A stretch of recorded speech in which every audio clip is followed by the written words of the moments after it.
Olá, tocantinenses de norte a sul e de todas as regiões do nosso amado Tocantins. Tudo bem com vocês? Chegando aqui na TV Assembleia para mais uma edição do nosso podcast A Casa é a Sua Cast, o programa que esclarece para você e para sua família as leis aprovadas pelos 24 deputados estaduais. Chega para cá, seja bem-vindo, bem-vinda, porque hoje o assunto é sério e importante e você precisa saber, porque essa lei é recente, viu? Ela foi aprovada nesse ano, aprovada pelos deputados, passou pelas comissões, é uma lei que tem um viés social importante, inclusive para nós, mulheres. Chega para cá, que hoje temos muita coisa para discutir aqui no nosso podcast.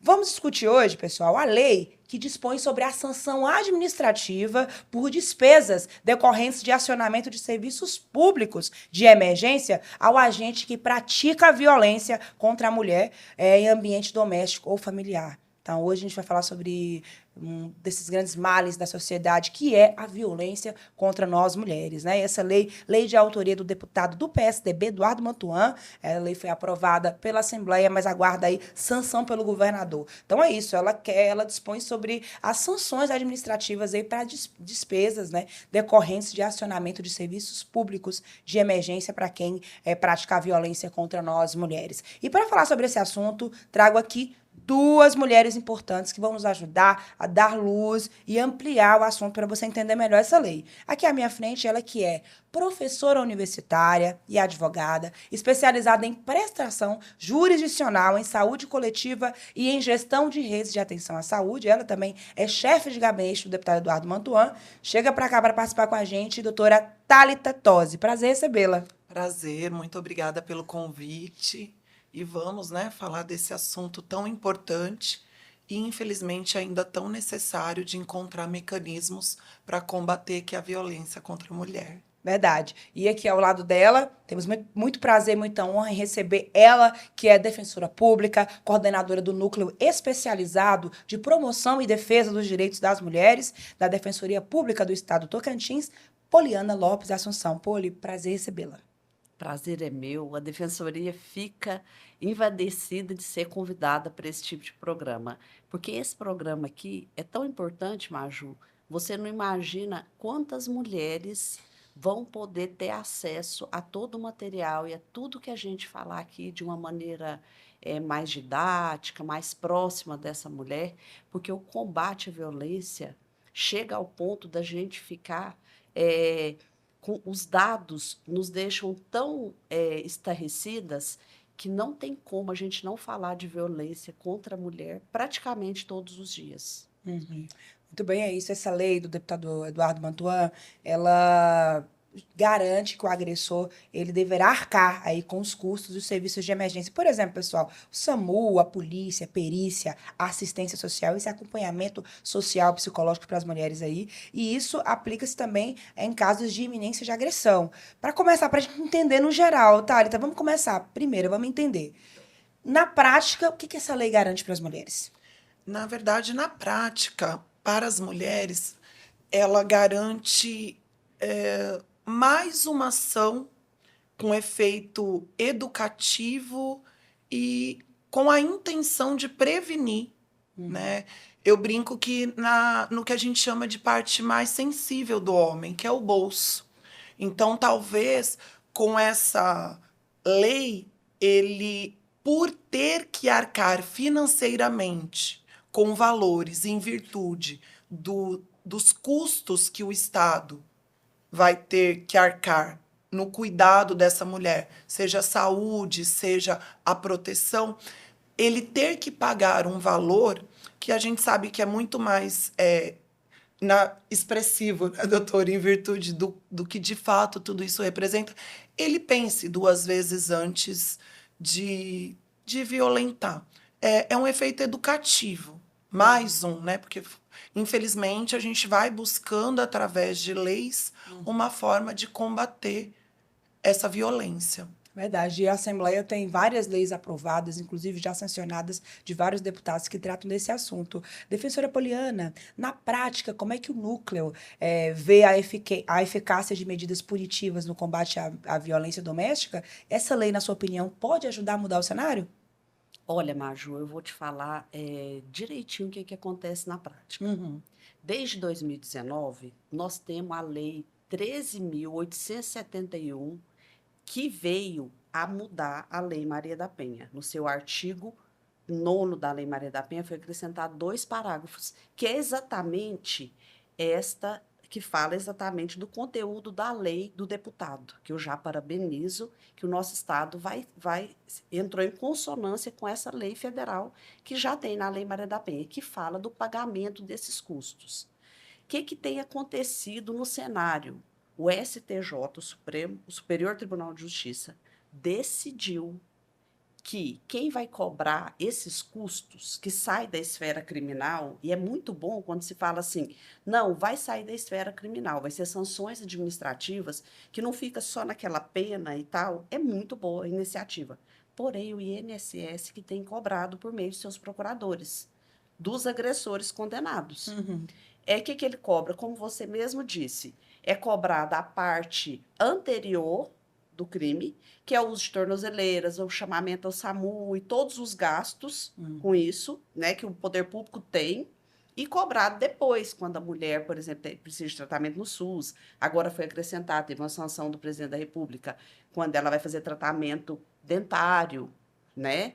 Foi acrescentado isso. É maravilhosas iniciativas, só que efetivamente você acredita que o INSS, nas suas cobranças, não tem arrecadado nada de valores? Nossa. Então, nós temos que pensar aqui em nível estadual, já que ela vai ser sancionada agora, como que efetivamente nós vamos conseguir que essa sanção aconteça de forma efetiva. A minha preocupação hoje é essa, porque é perfeita a iniciativa, a lei é perfeita, está em consonância, né, com a Lei Maria da Penha, mas de que forma? Porque o que eu fiquei mais preocupada é que o artigo 4º desse projeto, ele fala que tem que ser regulamentado e tem que ser regulamentado pela administração pública, essa lei. E essa burocracia, quando vai ser regulamentada, como vai ser essa regulamentação para tornar esse efetivo? Porque, infelizmente, no Brasil, os nossos condenados, na maior parte das vezes, são pobres, negros, que não têm nada no seu nome, porque vai virar uma dívida ativa. Ele não tem, às vezes, nem emprego, às vezes vai estar condenado cumprindo pena. Vamos ver uma forma de efetivação. Quem sabe, além dos custos ele ter que pagar, ele ter que prestar um serviço. Vamos ver como que vai ser essa regulamentação. Entendeu? Para ser efetivo verdadeiramente. Questionamento importante. Falando em custos, Thalita, o Estado ele deve ter, a gente imagina, um alto custo financeiro com esses atendimentos emergenciais para as mulheres, né? Essa lei pode reduzir esses custos?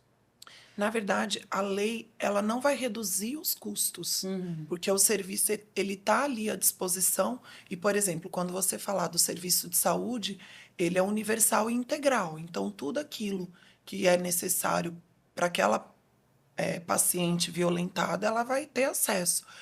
Mas ele vai o quê? Ele vai trazer...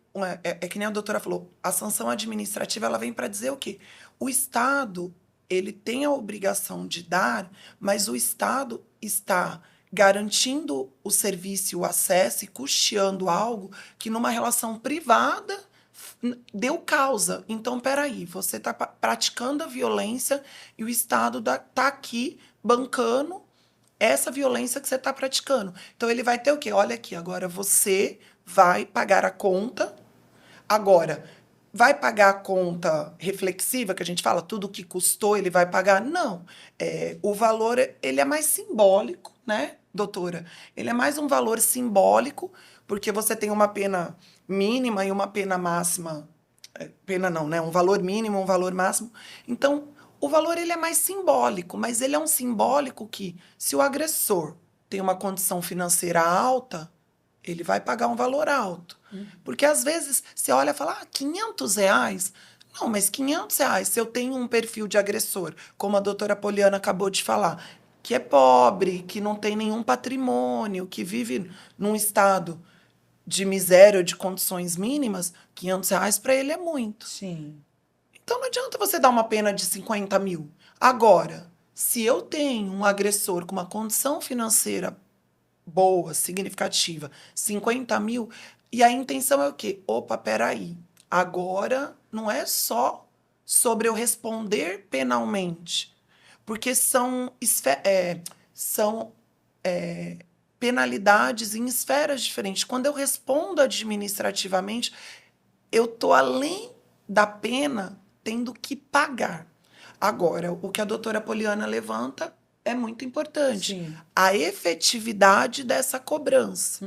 Porque ela alcança de forma muito importante um recorte de agressores.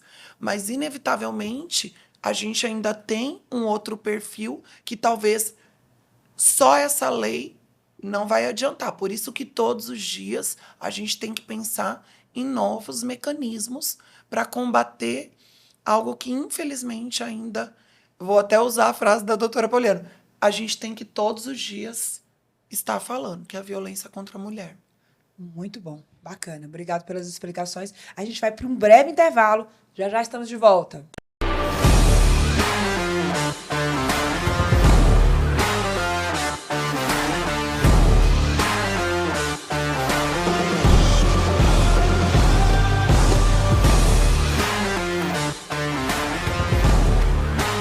De volta aqui com o nosso podcast, A Casa é Sua Cast, explicando e discutindo mais profundamente as leis aprovadas pelos 24 deputados estaduais hoje. Lei do deputado estadual Eduardo Mantuan, ele que também é advogado e tem várias leis importantes. Essa lei, ela imputa aí ao agressor que ele tenha que arcar com alguns custos aí relativos a serviços emergenciais aí das mulheres, SAMU, polícia, perícia e quais serviços que a lei especifica aí que estariam incluídos nesse pagamento por parte do agressor, né? Seria, então, aí o SAMU, como eu já falei, a perícia criminal, a polícia ostensiva e judiciária e também a assistência psicológica e social. Sobre a regulamentação, a lei especifica que o Estado deve regulamentar aí os valores e os procedimentos da multa, que pode ser majorada em 50% se houver lesão grave e até 100% em casos de aborto ou morte. Leva-se em conta também a reincidência e a condição econômica do agressor, que era isso que as nossas convidadas estavam falando aqui. Para onde vão esses recursos? Que quando a lei for sancionada, vai ter que ser regulamentada e para começar a valer, né? Segundo diz aqui na lei, pessoal, os valores arrecadados, eles devem ser direcionados para o Fundo Estadual dos Direitos da Mulher, né? Com pelo menos 50% destinados a políticas de combate à violência doméstica. Doutora, essa destinação para o fundo, para ajudar o Fundo Estadual dos Direitos das Mulheres, é importante para ampliar ainda mais, né, esse trabalho que é constante, que é diário, que vai além do 8 de março, que vai além dessas datas comemorativas, com relação ao combate à violência, né? Maju, o que eu acho mais importante, o que acontece? Nosso estado é o quarto mais violento hoje do país. A gente não tem conseguido mudar. Porque você está vendo os números, aconteceu um feminicídio esses dias, uma mulher veio a falecer, e assim, a gente fica preocupada com esses índices, que só vem aumentando. Eu estava até conversando com a doutora, o que a gente pensou? Ela falou, doutora, a senhora acha que tem aumentado porque a mulher tem acesso ou porque realmente tem acontecido, os dois juntos. Infelizmente, não é só porque a mulher está tendo acesso aos meios, né, de poder fazer a denúncia, saindo desse modus operandi do medo, de não falar, de ficar calada. Ela está indo e procurando ajuda, mas tem acontecido. Porque eu estava explicando, é muito comum, Maju, a hora que a mulher ela está na casa dela de modo submisso, normal, a hora que ela fala o não, porque ela começa a querer crescer, ela começa a querer ser um ser humano independente daquele companheiro, daquele marido, ela não quer ser só uma sombra, já começa as agressões. E o que mais me preocupa é que tem que ter, para mim, pessoalmente, e o que eu tenho estudado, o que eu tenho vivenciado nos congressos que a gente faz, em todos os lugares que a gente está, é a necessidade de educação das nossas crianças e adolescentes. Concordo. Então, assim, esse fundo, se ele fosse voltado para capacitar pessoas para irem nas escolas semanalmente e fazer um projeto contínuo de educação das nossas crianças e adolescentes, para mim seria o perfeito. Além de tudo, como tem esses agentes de saúde que vai na casa ou tem um lugar onde eles oferem pressão e tal, esse agente tem que ser formado por uma equipe multi, que vai até a casa e fala com aquela mulher, para saber como ela vive, principalmente a mulher que já denunciou, já passou por esse processo, para dar uma continuidade nesse tratamento, para que ela não volte o ciclo da violência. Eu acho que esse fundo, se fosse usado dessas duas maneiras, eu acharia perfeito. Bacana. Tálita, a defensora pública, fala em pontos importantes, e um deles é também que as mulheres conheçam as leis, até não adianta aprovar, regulamentar se não tiver. Você acredita que é preciso uma força-tarefa dos órgãos para quando ela for sancionada, para que essas leis realmente sejam divulgadas para as mulheres, para que elas tenham conhecimento? Sim, isso é extremamente importante e eu acredito que exatamente, né, a partir dessa nossa conversa, este movimento, por estar começando, ainda timidamente, a gente precisando avançar principalmente na educação infantil, porque não é só sobre conscientizar, mas são as novas famílias que irão se formar, né? Quando eu É. estou educando as crianças, eu estou já moldando novas estruturas familiares. E não é só, eu acho, conscientizar os órgãos. Eu acho que falarmos disso de uma forma mais natural e menos tabu. Porque hoje, muitas vezes, a mulher que sofre violência, ela vai até o órgão, até o serviço, mas às vezes ela não consegue conversar dentro do trabalho, né? No ambiente escolar, se ela estuda, se ela faz algum curso, uma universidade. A doutora que vive isso todo dia vai me dizer, é realmente os órgãos trabalharem e nós, quanto sociedade, trabalharmos para isso ser assunto em todos os espaços. Porque quando a gente olha para o número, a gente olha ao nosso redor e fala, não, no meu convívio existem mulheres que sofrem, mas está mascarado. Porque eu estava falando para a doutora que ontem eu fui pesquisar os números. Pensa comigo, Maju, no primeiro trimestre, o Tocantins já está em 27 vítimas fatais da violência doméstica. Gente, isso é um número muito alto. E quando você faz esse cálculo em relação aos anos anteriores, então eu estou num trabalho de aumento. E aí você fala, com quantas mulheres eu convivo, você convive? Então, essa realidade está com a gente. E realmente, tanto os órgãos quanto nós precisamos falar disso de forma mais aberta, mais que é exatamente existe a lei e você tem que acessá-la ou buscar as informações para garantir essa proteção. Muito bem. E o sistema está pronto para conseguir fazer valer a lei, né? Poliana, você que lida diariamente lá na Defensoria Pública, a gente está falando em uma sanção financeira, digamos assim, para o agressor.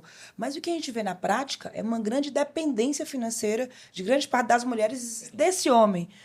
Nesse contexto, como é que você vê isso no dia a dia, na prática? Mulheres que muitas vezes, por esse medo, por esse contexto social de vulnerabilidade econômica e social ainda maior, que acabam não denunciando, porque por esse aspecto, né? Essa dependência financeira do próprio, né? Do próprio agressor, muitas vezes, né? Olha, Maju, eu acho que a maior barreira hoje tem sido essa, continua sendo essa. Porque a mulher, ela não sabe que sofre violência.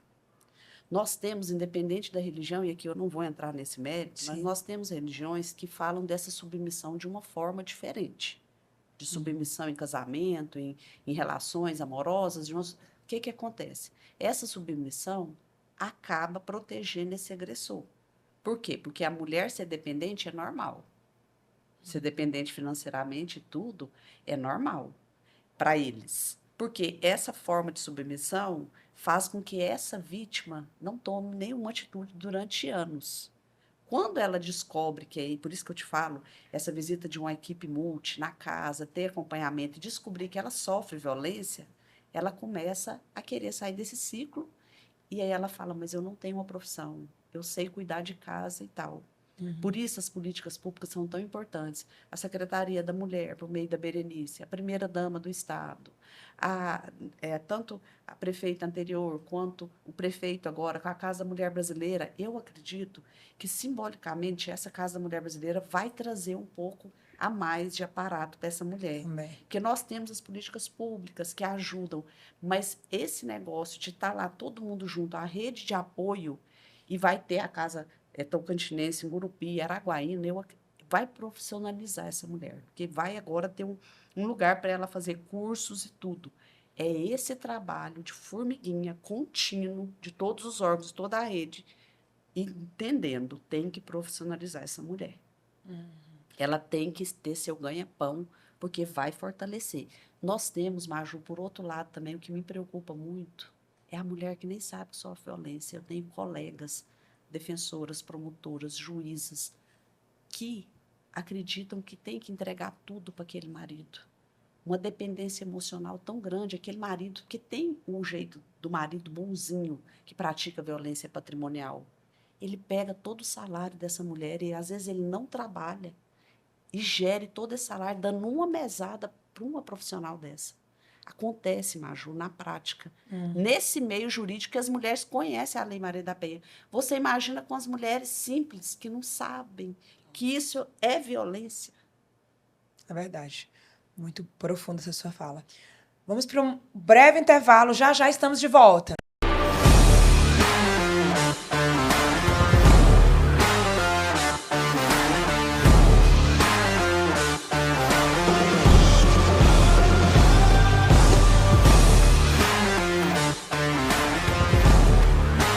De volta aqui com o nosso podcast, A Casa é Sua Cast, onde estamos falando hoje sobre a responsabilização econômica e financeira de agressores de mulheres aqui no Tocantins. Esse tema aí foi alvo de uma lei que foi aprovada agora por esses dias, lei de autoria do deputado estadual do PSDB, Eduardo Mantuan. A gente está aqui com duas convidadas, continuando esse papo que é importante, que é sério.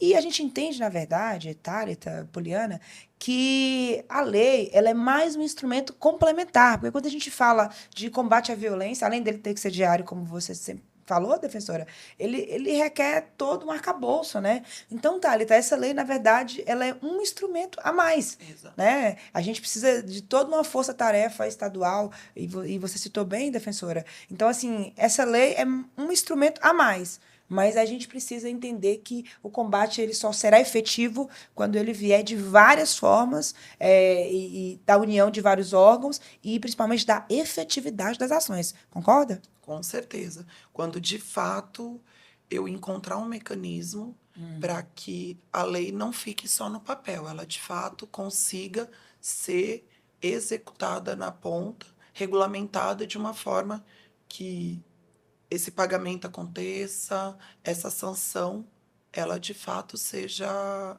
efetivada. Muito bem. Poliana, a gente tem aí agressores de baixa renda, né? Na sua visão, como equilibrar a punição sem gerar inadimplência ou mais conflitos? Para mim, as leis, para serem efetivas, tinha que pôr esse agressor de baixa renda, porque você acredita que, na prática, quando ele tem que pagar alguma coisa, às vezes ele começa a falar, então não vou ter condições de pagar a pensão alimentícia. Olha a dificuldade do Estado em dominar essa parte. Verdade. Falando com pessoas pobres, com pessoas miseráveis, com pessoas que estão condenadas lá dentro da prisão, que não tem como pagar. O que eu acho mais efetivo? Que, além dele pagar, tinha que prestar um serviço. E nesse meio, porque nós temos, Maju, que chamar esse homem. Tem que ter cursos para ele também, porque tem bons homens. Tem homens que já têm conscientização da necessidade de cuidar da mulher. Ele sabe dar o valor à mulher. São muitos homens do bem. Nós precisamos chamar esse homem que não tem esse conhecimento.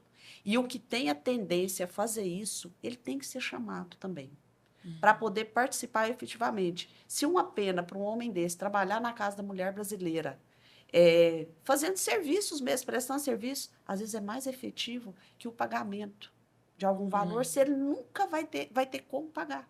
Porque vira dívida ativa, ele não tem bens, ele não tem um emprego para penhorar tanto na conta bancária dele, quanto... Porque eu sou da família também, defensora da família.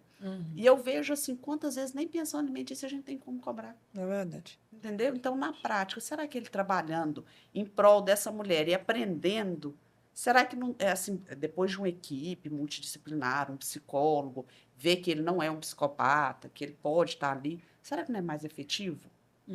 Ele olhar olhar pelo outro lado, né? Ele olhar o estrago que ele e outros homens que Isso. fizeram o mesmo que que ele causa na faz, família? o que causa? Porque dentro da Casa da Mulher Brasileira, eu já tive a oportunidade de conhecer uma em outro estado, é muito triste, é muito traumático, porque, querendo ou não, essa mulher, ela sai, né, do seu lar.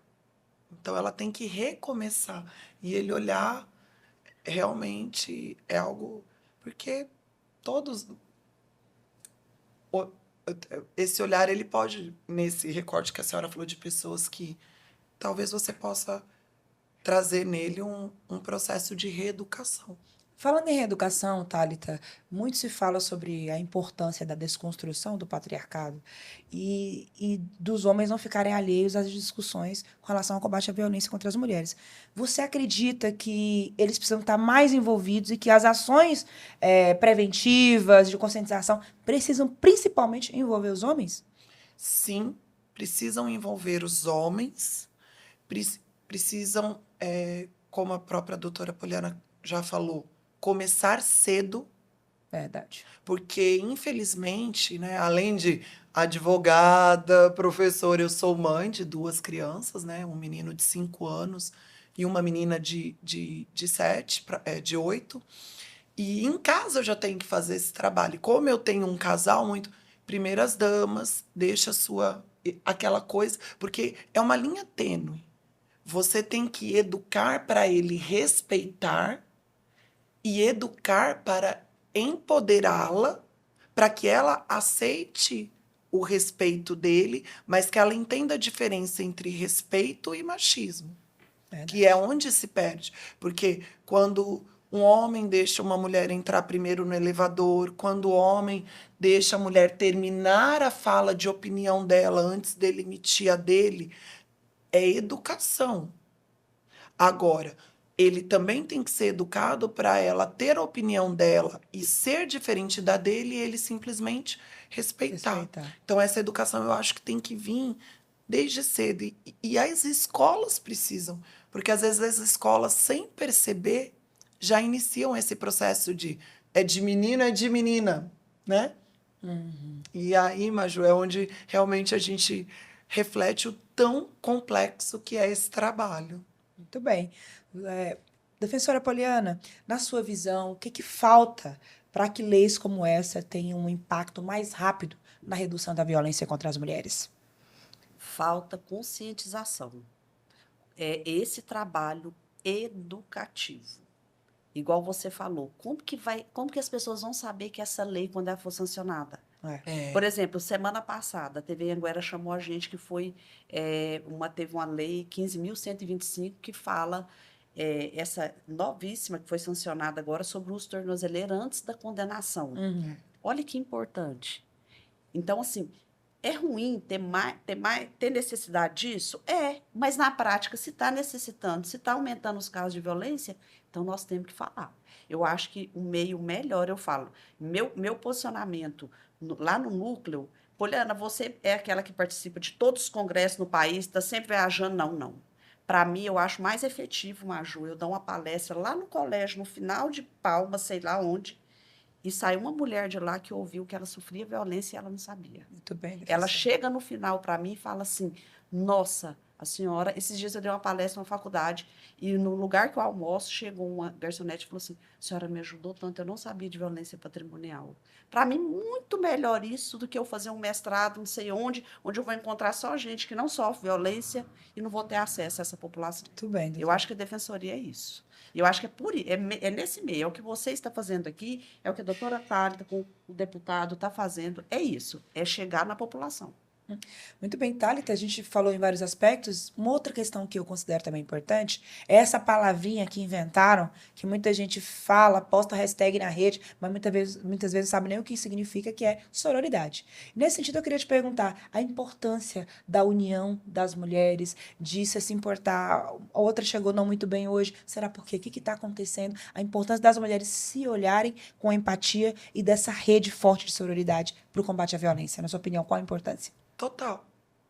Porque estamos falando em conscientização, em educação, e nós, mulheres, precisamos nos apoiar E, infelizmente, a gente ainda não tem esse comportamento prático como ele deve ser, porque não há uma educação e uma conscientização ainda do tão importante que é a gente agir dessa forma. Muitas vezes a gente age em concorrência, né? E não em comunhão. Eu acho que é porque é o cuidado. É exatamente isso, de você olhar para outra mulher e ver da necessidade dela como pares. Ao invés de criticar e julgar a roupa, o cabelo, a condição, Aham. você se colocar como uma mão amiga, né? Porque nós fomos educadas, as outras gerações, para competir, né? As novelas já colocavam uma mulher como concorrente da outra, duas brigando por um cara, se uma chegou, ocupou o lugar da outra. Então, assim, a sororidade é importante, conscientização é importante, desconstrução do patriarcado, inclusão dos homens na conscientização importante, conhecimento das leis importantes. Então, aqui a gente conseguiu abordar vários aspectos, e principalmente a regulamentação da lei e a efetividade dessa lei, de fato, né? Então, doutora, eu queria aproveitar, tem várias mulheres nos assistindo, queria que a senhora dissesse como quem está nos assistindo, alguma mulher que, por acaso, está passando por algum cenário de violência psicológica, patrimonial, tantos tipos que tem, como podem acessar o serviço da Defensoria e buscar ajuda para sair desse cenário. Olha, Maju, nós temos o estado todo. Qualquer mulher pode entrar nas defensorias, todas as comarcas têm defensoria pública. Aquele município que não tem, ela entra na prefeitura, na assistência social e pede ajuda. Às vezes ela fala, eu não quero ir na delegacia, eu não quero ir em nenhum lugar. Entra na prefeitura e vai na assistência social. A Defensoria Pública está apta, a gente tem equipe multi para atender essa mulher. Nós estamos dentro da Casa Mulher Brasileira, nós estamos em todas as comarcas do estado. Pode entrar aqui a Defensoria, tanto os defensores homens quanto as defensoras públicas estão aptas a atender essa mulher. E ali ele vai pôr na rede de apoio, tentando, a gente tem cursos para não revitimizar essa mulher. Ela vai chegar com seu boletim de ocorrência, se ela já foi da delegacia, ela não vai ter que contar essa história de novo, ela vai acrescentar o que está acontecendo para ver se realmente ela quer, ou às vezes um atendimento inicial, para ver se realmente ela quer aquilo, se ela está sofrendo violência, o que está acontecendo na vida daquela mulher que está fazendo com que ela adoeça psicologicamente, e se é a relação amorosa, se não é, o que ela precisa realmente. Pode procurar a Defensoria. Muito bem. Defensora Poliana, muito obrigada. Parabéns pelo trabalho que você, a Defensora, desenvolve. Thalita, muito obrigada pela sua presença, pelos seus esclarecimentos. Então, você já sabe, agora é lei já aprovada no Tocantins pelos deputados estaduais e de autoria do Eduardo Mantuan. Aí é a sanção administrativa para agentes que praticam violência contra as mulheres em ambiente doméstico ou familiar, cobrando aí os custos decorrentes do acionamento de serviços públicos de emergência. Como nós falamos, essa é uma medida complementar a tantas outras leis que estão em vigor e tantas que precisam ainda ser aprovadas para o combate diário, para a prevenção aí à violência no Tocantins. Que a gente dê as mãos para esse combate, não é um papel apenas de governos, de secretarias, de estados e municípios, é um papel de toda a sociedade, que começa dentro de casa, com conscientização e com a ciência de que é sobre nós. Cada vez que uma mulher é agredida, que uma mulher é morta, como a Delvânia, como tantas outras, todos nós também morremos um pouco. A violência contra a mulher é um tema não só da Defensoria, de deputados, é um tema que acomete toda a vida em sociedade. Espero que essa conscientização fique latente aí para você, para seus familiares, para os seus vizinhos. É isso, mais uma vez, obrigada aos nossos convidados. Não à violência, vamos nos juntar aí para combater esse mal que assola a sociedade. Um abraço e até a próxima!